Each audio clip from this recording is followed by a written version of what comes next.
ধন্যবাদ এবং স্বাগত জানাই আরেকটি ভিডিওতে। আজকে আমি কথা বলবো বাইপোলার ডিপ্রেশন নিয়ে। এটা কি এবং এটা কেন হয় এবং এর ক্ষেত্রে কী কী চিকিৎসা পদ্ধতি আপনারা গ্রহণ করতে পারেন। আমি আছি counselling psychologist আশুজ্জামান Raju.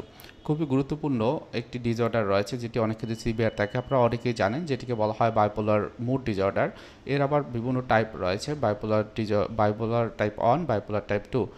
Bipolar disorder একটি সিভিয়ার মেন্টাল হেলথের ক্ষেত্রে একটা কন্ডিশন, যেটা হচ্ছে যে মানুষের ভিতরে যে ইনসাইটের যে জায়গাটি সে খুব বেশি এফেক্টেড করে, এবং সেই ক্ষেত্রে তার ভিতরে দুটো ফেজ থাকতে পারে। একটা হলো ম্যানিক এপিসোড আর একটা হলো ডিপ্রেসিভ এপিসোড।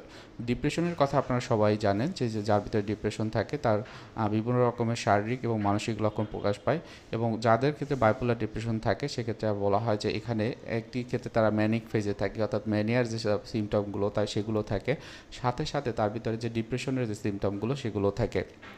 এখন ডিপ্রেশনের সিমটমের ক্ষেত্রে প্রথমেই যেটি আমরা জানি যে তার মুড অফ থাকে রোগীর ক্ষেত্রে, এবং সে হচ্ছে যে কারোর সাথে মেশে না, দিনের বেশিরভাগ সময় ঘরের ভিতরে থাকে। অনেক ক্ষেত্রে তার ওয়েট লুজ হয় অথবা ওয়েট গেইন হয়। অনেক সময় সে অনেক বেশি খাওয়া দাওয়া করে অথবা একদম খাওয়া দাওয়াই করে না।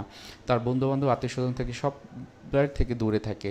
অনেক ক্ষেত্রে তারা হচ্ছে যে তাদের যে নিজের জীবনটাকে বা নিজের লাইফটিকে এককভাবে তৈরি করে নেয়, এবং তার ভিতরে বিভিন্ন রকম নেগেটিভ চিন্তা হয়, অতীতে যে কাজগুলো করেছিল যেগুলো ঠিকমতো হয়নি সেগুলো নিয়ে অনেক ভাবে।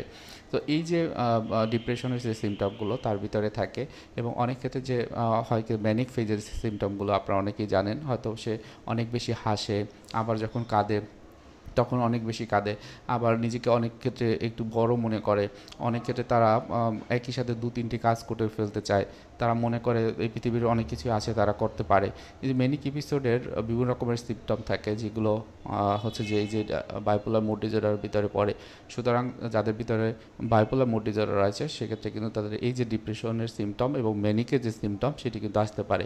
তো এই মূলত হচ্ছে যে এই দুটো বিষয়কে কিন্তু বাইপোলার ডিপ্রেশন বলা হয়ে থাকে। এখন আসেন যে এর কেন হয়, আসলে এটি যে কেন হয় সেক্ষেত্রে অনেক গবেষণার দরকার আছে। এই পর্যন্ত কোনো গবেষণাই 100% বলতে পারে না যে এর কারণে হয়।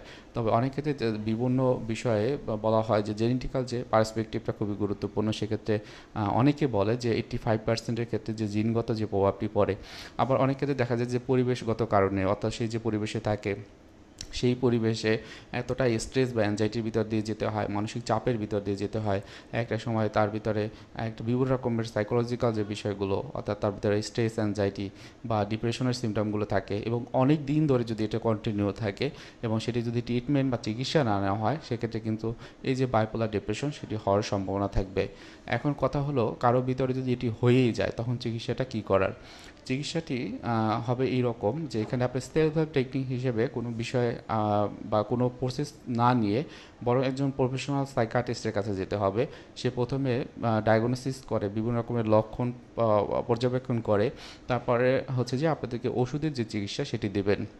এবং যখন আপনার এই যে বাইপোলার ডিপ্রেশনের সিমটমগুলো মাইল্ড টু মডারেট লেভেলে আসবে তখন একজন কাউন্সেলিং সাইকোলজিস্টের কাছে সে রেফার করবেন, এবং যখন রেফার করবেন সেই যে কাউন্সেলিং সাইকোলজিস্ট প্রথমে কাউন্সেলিং করাবেন।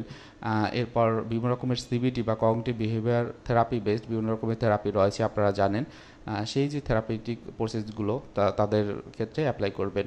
এবং নিয়মিত যদি আপনারা এই যে চিকিৎসার যে ধরনগুলো, অর্থাৎ একটা হলো ওষুধের চিকিৎসা আর একটা হলো ওষুধবিহীন চিকিৎসা, যেটাকে কাউন্সেলিং বা সাইকোথেরাপি বলা হয়, এটি যদি আপনারা নিতে পারেন তাহলে দেখবেন যে আপনার যে ভিতরে যে ডিপ্রেশন অথবা এই যে বাইপোলার মুড ডিসঅর্ডারের যে সাধারণ যে লক্ষণগুলো সেগুলো খুব সহজেই আপনারা মোকাবেলা করতে পারবেন।